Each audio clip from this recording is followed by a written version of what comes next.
Bancarotta fraudolenta, distrazione e sottrazione del pagamento delle imposte. Queste le accuse che hanno portato all'arresto di marito e moglie imprenditori trevigiani residenti a Loria e alla denuncia di altre 5 persone. L'attività della Guardia di Finanza di Cittadella nasce da indagini condotte su 3 società, di cui 2 di diritto maltese e una SRL, operanti nel settore della costruzione di edifici residenziali nel comune di Castelfranco Veneto. Il motivo fondamentale dell'arresto è la bancarotta fraudolenta per distrazione, cioè hanno fatto fallire questa SRL sottraendo il proprio patrimonio, che è appunto costituito da questo compendio, questo complesso immobiliare, un residence molto grande di circa 30 alloggi, 30 appartamenti complessivamente. La coppia avrebbe utilizzato in modo indebito l'istituto del GEIE, entità giuridica di diritto europeo. L'operazione immobiliare, architettata dai 2 arrestati e dai relativi familiari o collaboratori, è complicata.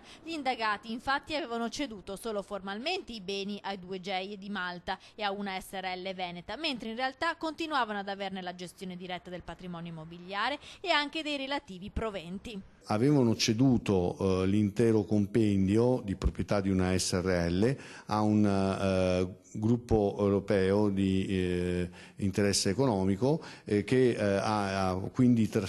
ha diventato proprietario degli immobili, ma i debiti e il mutuo contratto per realizzare questi immobili è rimasto in capo alla originaria SRL.